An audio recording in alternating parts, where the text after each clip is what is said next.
Today we'll learn about Holt-Winters Additive Model using Python.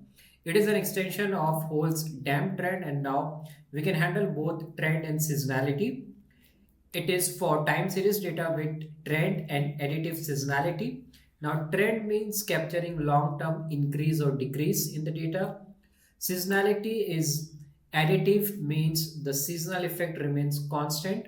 For example, 10 units of increase every Monday. And additive versus multiplicative. So additive is suitable when seasonal fluctuations are roughly the same size regardless of level. It's perfect for daily sales data where weekly patterns repeat but don't grow proportionally with the level. Now, we don't need any ADF test here. Let's import the data set. Import pandas as PD. I will make the variable df and then I will call pd.read CSV, and the CSV file name daily coffee sales.csv, and then parse underscore date is equal to dates here, dates column, and then day first is equal to true. Let's look at the data frame df.head. Now I have made some mistake. Let me check.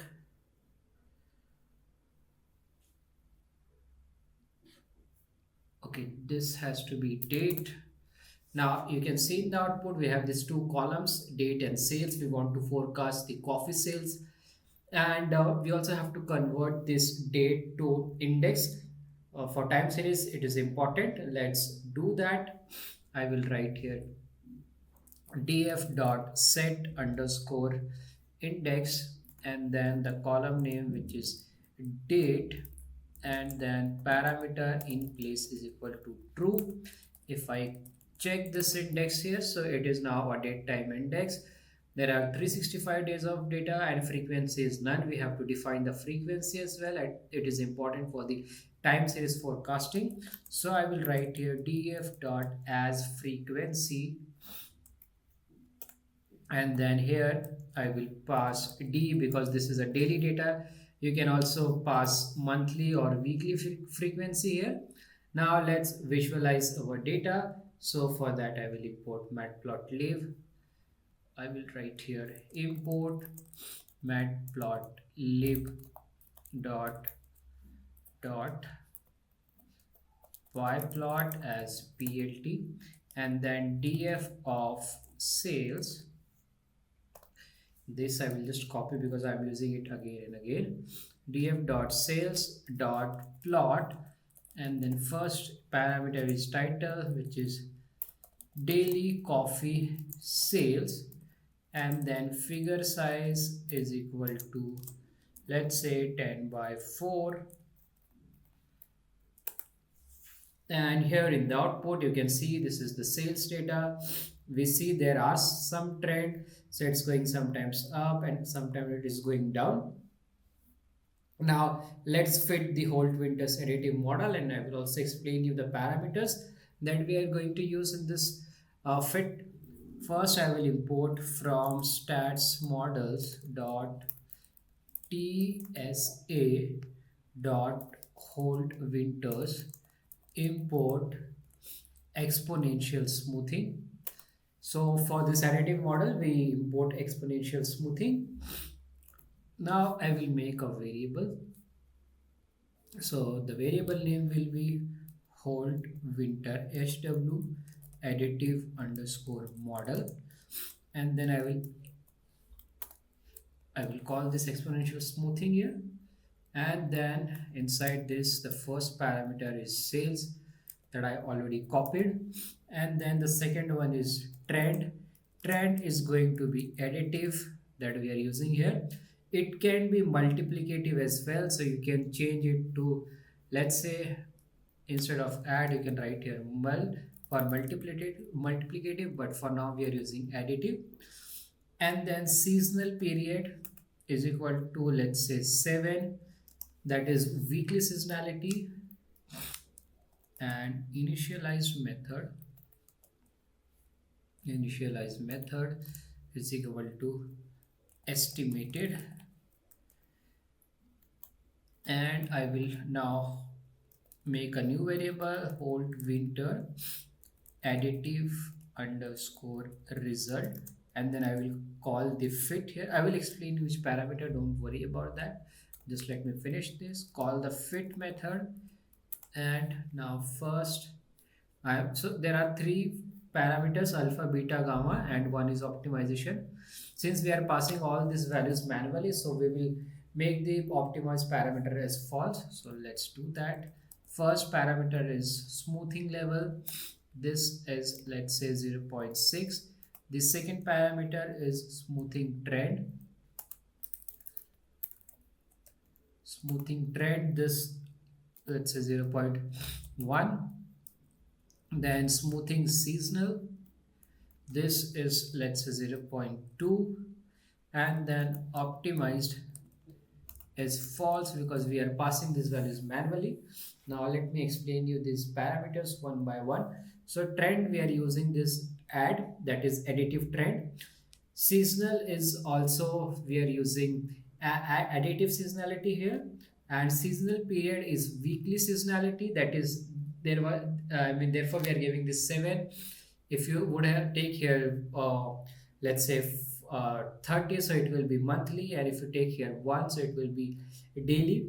Smoothing level value, this is alpha value, it is 0.6, it controls level responsiveness. Then smoothing trend is beta, it controls trend responsiveness. And then smoothing seasonal is gamma, it controls seasonal responsiveness. So we have this level, trend, and seasonal component. And optimize is equal to false because we are passing these values manually. Now if you don't know what values you should pass here, so you can just remove all of these hyperparameters, and you can just make this optimize is equal to true, and it will find the best optimal parameter for you automatically. Now let's execute the code, and now we have fit the model, so we can do the forecast here, and we will be forecasting for the next 7 days. So I will make a variable forecast underscore steps, this is going to be 7. And then I will make a variable forecast to save the forecasted value. I will call their result dot forecast, and then steps is equal to forecast steps, that is 7 days. And let's print forecast. Here in the output you can see that these are the forecasted sales of coffee for the next 7 days starting from the 31st of December 2024. So the sales of coffee will be around 143, it will increase 144, 146, and so on. So the trend is increasing. Now we can also plot this, and we can also do the evaluation. So I will do the evaluation here. Plot, you can just do the same. And for evaluation I will import sklearn. From sklearn dot metrics, import mean absolute error, and then mean squared error. Now I will make two variable, train, and then one is test, and here it will be df of sales, and then all the values except the last forecast steps. And then I will make a variable test, again the same one, and here also all here the last values of forecast steps.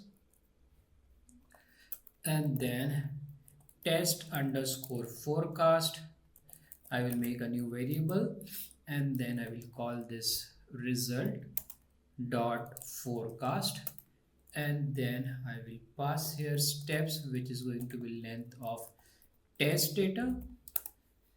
Now let's print MAE and RMSE. MAE is equal to mean absolute error. I will pass here test data set and the test forecast, and let's print it.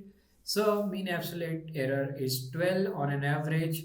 The sales value, they are away from of 12 units from the actual sales. And then the next one is RMSE, and for that I need to first import numpy as np, then RMSE is equal to np dot square root of mean squared error, mean squared error, and then I will pass this test and then test forecast, and then I will print here RMSE. It is 13.42. So RMSE penalizes large deviations more heavily, slightly higher than MEE if there are outliers, and there's not much difference. It's just a difference of 1 unit. So these metrics shows how well Holt-Winters additive captures both trend and seasonality. Now, Holt-Winters additive is ideal when your data has both trend and seasonality and has seasonal effect is roughly constant over time. It's still simple to implement in Python. It requires no stationary test and gives highly interpretable forecast. Now, if you like my video, you can subscribe to my channel. Thank you for watching.